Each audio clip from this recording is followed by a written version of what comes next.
Oh boy. Well, good hump day night, friends. Mark Holmes here, and as always, I want to say thank you all for watching, commenting, subscribing, and being part of the Joe Boo Sports Report. Without you guys, as well as you ladies, you know that this literally does not work. I hope everybody's had a great hump day.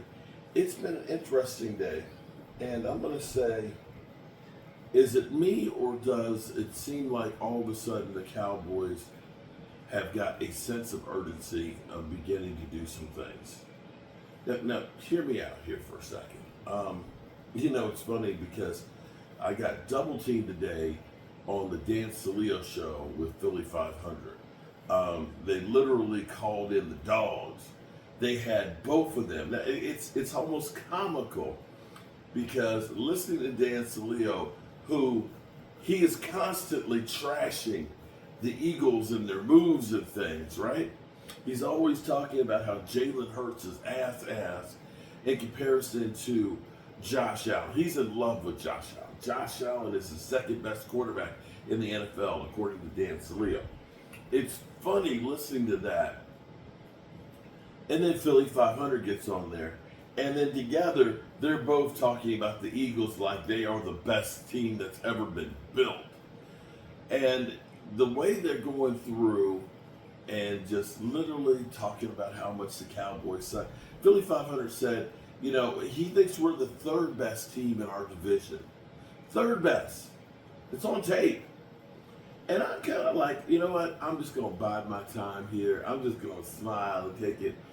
And when the Cowboys aren't ass, and the Cowboys go to that Eagle ass, pause, I'm gonna beat you. Oh my God, I'm gonna remember the stuff that I said.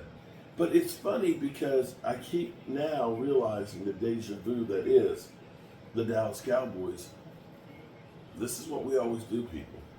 We never sign any free agents. I know we don't have the playoff success and everything else, but this team is going to be a lot better than what the experts say. Because every offseason they bury us like the Cowboys are the worst team in the NFL. But yet we somehow find a way to at least make the playoffs. And even though we've done that, we just get trashed. But that's okay. That's cool. That's cool. It's crazy because on a daily basis, I get trashed in the comments. I get emails from people. I literally have a guy who's got a couple of email addresses that thinks that he's cool, not thinking that their emails are 3 minutes apart every day, but they're from a different email. It's the same dude who's just crazy. And some of the things they say, wow, okay, I'm flattered that you put forth so much effort in trying to trash me and question things about me besides football. But it is what it is. Here's what I find funny is how Eagle Nation is so in love with Micah Parsons and wanting him. Philly 500 always refers to him as future Eagle Micah Parsons. You sign this piece over here. You get Kevin Hart up there saying, you need to find another team like the Eagles and things. And I don't think you guys understand the game. More than anything else, Micah Parsons will be successful on and off the football field. If he decides that he wants to be a media star like Pat McAfee and things, he already understands. What it's about is getting you involved. You guys are being trolled by Micah Parsons. He loves playing with your emotions. And, this fits right into what Jerry Jones wants to do. He loves to be, whether you love him or hate him, that you're talking about. And that's all that matters. And Micah Parsons realizes that too. So when he shows up at a 76ers game, that he makes you guys think there's a chance he wants to be at the Eagles. But the thing I find funniest most of all is everything is always no matter what you do that is good, it's always take that, Cowboys, that were always on your mind. You guys are right. Dan, Philly 500, over the course of the last 20 years, you guys have had the better team. You have. You've been to 3 Super Bowls, winning 1. Cowboys, we have not. But yet, they still talk about the Cowboys. And I think that really bothers you guys. That you guys are looking for the love and the respect that you're just not getting. I guess it is what it is. Cowboys, regardless, are always going to be talked about because, let's face it, they move the needle.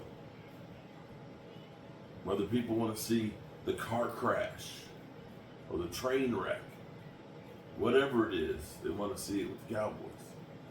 You guys are wreck, all right. Doesn't seem to be anybody cares. Anyway, I feel like now, and maybe, as I said the other day, that maybe the press conference before the draft, where Jane Slater kind of stuck a fork in their back, or excuse me, a knife in their back, and kind of twisted a little bit, that they seem to have a little bit of fire, a little bit of urgency to try and do some things. I don't know that they're going to necessarily make big moves, but the little moves that they made last year did make a difference. The Brandon Cooks and the Stephon Gilmore type moves, that maybe they're going to make some more of those. I know that Philly 500 is joking me. They're sitting around hoping they're going to go ahead and do something. Yeah, okay. But we'll see. Cake's not baked yet. And we heard now that the Cowboys were talking to Dalvin Cook before Zeke Elliott. Now, that's not to say Dalvin Cook isn't washed as well, but at least they were talking to somebody. Well, anyway, fell asleep on the couch yesterday, and I was just zonked out. And my wife woke me up and said, "Go to bed." And I was so zonked out, I didn't even do my fireside chat. So, forgive me. I think the whole draft trip has just finally caught up to me and trying to get myself on an even keel. And I need to get my rest together because in less than 2 weeks, I'll be doing the volunteer home rebuilding project in Vermont. So I've got to drive up to Vermont a week and a half. Let's see, 2 weeks from Monday, I'll be driving to Vermont to spend a week there working on houses in a flooded town.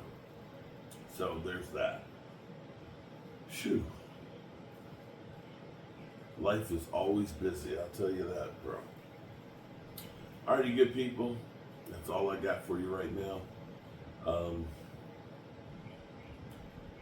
It's already May. And we got work to do. As always, remember, tell the people you love them. Because you might not get the chance again, good people. And I love you.